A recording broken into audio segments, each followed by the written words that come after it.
Tonight, we take you deep into three mysteries that span the realms of true crime, the paranormal, and haunting disappearances. First, Inspector Kane reopens the brutal and baffling Hinterkaifeck Murders, where an entire family was slain on an isolated farm, and the killer may have stayed behind. Then, Ayla visits Mexico's island of the Dolls, a place so eerie, even locals avoid it. And finally, Detective Gaspar examines the disappearance of Maura Murray, a college student who vanished after a car crash, leaving behind more questions than clues. These are stories that will stay with you. Let's begin.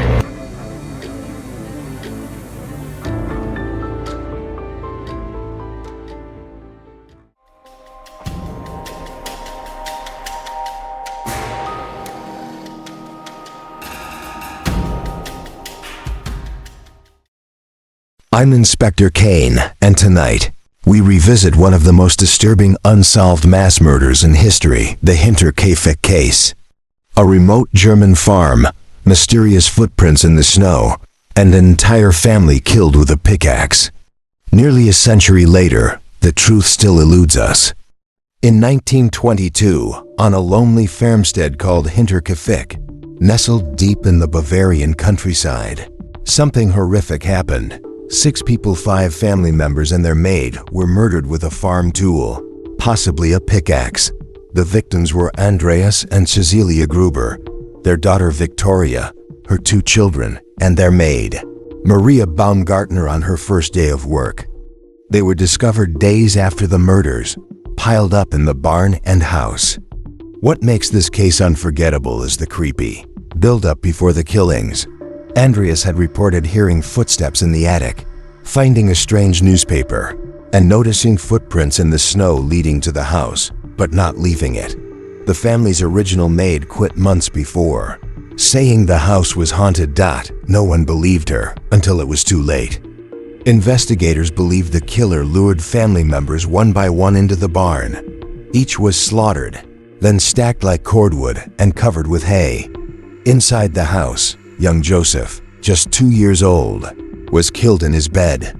Maria, the maid, was found dead in her room, her belongings still packed. Police found signs the killer stayed in the house after the murders. Cows had been fed, food eaten, the chimney still warm. Someone lived among the corpses. Despite interviewing over 100 suspects, the police never arrested anyone. The most suspicious was Lawrence Schlittenbauer, a neighbor with a dark history and an unusual reaction at the scene. He was the first to discover the bodies, but opened doors without hesitation. He knew his way around, as if he'd been there recently. Still, there was no solid evidence. No murder weapon was found. The case remains Germany's most infamous unsolved murder. It's studied in criminal psychology classes to this day. Was the killer someone close to the family? Or a wandering madman who slipped in, killed, and slipped away? We may never know. But the silence of Hinterkaifeck still echoes. A brutal mystery and a killer who may have watched it all unfold from the attic above. The Hinterkaifeck murders remain one of the most disturbing and unexplained crimes in European history. A family slaughtered, a killer who may have stayed and no justice ever found. Now let's leave cold reality behind and step into something darker. A haunted island full of decaying dolls and whispered legends. After Inspector Kane closes another unresolved case, the chilling questions linger, but there's no time to pause. Now we step into a world of shadows and whispers as Ayla takes the lead. She's ready to explore a mysterious location steeped in eerie legends and spine-tingling tales. Are you brave enough to follow her into the unknown? Let's uncover the secrets of this haunted place. Let's go.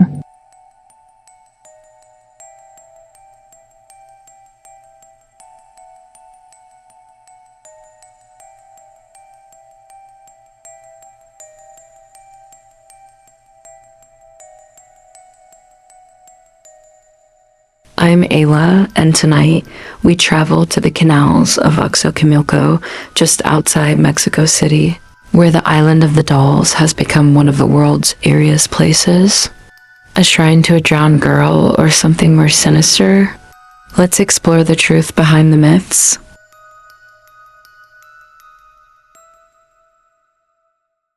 The island of the dolls, or La Isla de las Muñecas, is hidden deep in the canals of Xochimilco. Once a peaceful patch of land, it's now covered in thousands of hanging, decaying dolls. The story begins with Don Julian Santana Barrera, the island's sole resident. One day, he claimed to have found the body of a drowned girl floating near the island. Soon after, he found the floating doll nearby and hung it in a tree to honor her spirit. But that was only the beginning. Don Julian began collecting more dolls from trash, markets, the canals themselves. He believed the girl's spirit was unhappy, and the dolls kept her calm. Locals thought he had gone mad, but those who visited the island claimed the dolls moved, whispered, and even followed them with their eyes. The dolls are in all conditions, headless, eyeless, broken, rotting, yet each one is treated as sacred. Don Julian devoted decades to the island.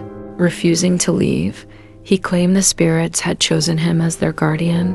Ironically, in 2001, Don Julian was found dead in the same spot where the girl allegedly drowned. Since then, visitors say the island has become even more active. Locals and tourists report hearing giggles, feeling cold spots, and seeing the dolls shift when no one is near them. Even skeptics leave the island, feeling uneasy. Some say the girl's spirit is real. Others believe Don Julian created a legend to cope with his isolation. Still, the island has become a tourist destination, with boats offering eerie nighttime visits. Many leave offerings, more dolls adding to the ever-growing population of haunted faces. Whether haunted or not, it's a place that feels cursed, a floating graveyard of plastic and porcelain souls. Whether it's legend or reality, the island of the dolls is a place few forget. Some believe the dolls are possessed. Others think the land itself is cursed. But now, we turn to a real-life mystery that remains open to this day, the strange disappearance of Maura Murray. Haunted places have always been shrouded in mystery with no clear answers to their eerie stories. While Ayla uses her extensive experience to explore and investigate these sites, it's time to move on to the next segment. Join Detective Gaspar as he dives into a strange and baffling case that will leave you questioning everything.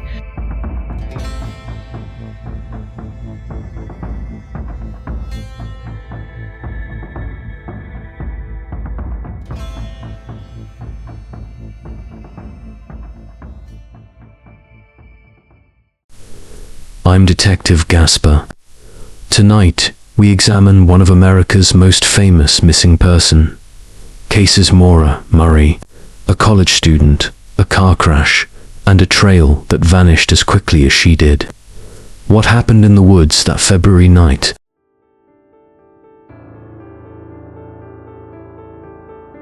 In February 2004, Maura Murray, a 21-year-old nursing student, emailed her professors saying she had a family emergency. She packed her car, withdrew cash, and drove into the White Mountains of New Hampshire. She never told anyone where she was going or why. Later that evening, Maura crashed her car in Woodsville, NA. A local woman saw the crash and called the police. Maura seemed shaken, but insisted she didn't need help. When officers arrived minutes later, Maura was gone. Her car was locked, her belongings still inside X for her debit card and phone. There were no footprints in the snow, no sign of a struggle. It was as if she'd vanished into thin air. Searches began immediately. Dogs, helicopters, and search teams combed the woods for days, but nothing was found. Not even a single clue. Speculation ran wild. Some thought she ran away to start a new life. Others feared foul play. Her phone records showed no strange calls, but her internet history included searches for lodging in Vermont. Years passed. New leads came and went, but none stuck to this day. Maura's family holds out hope. They believe someone out there knows what happened. Some say Maura met with someone in the woods. Others think she succumbed to the elements or worse, but without a trace. The truth remains as cold as the February snow she vanished into. Maura Murray's case continues to baffle investigators and haunt the public. No body, no witnesses, and no closure. 3 stories, 3 unsolved mysteries.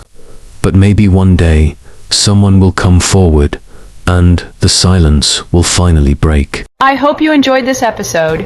Each time, we dive into chilling true crime cases, eerie haunted places, and baffling missing person stories. If you liked what you saw, don't forget to like, share, and leave a comment with your thoughts. I'd love to hear your opinion. Stay tuned for more mysteries in the next episode.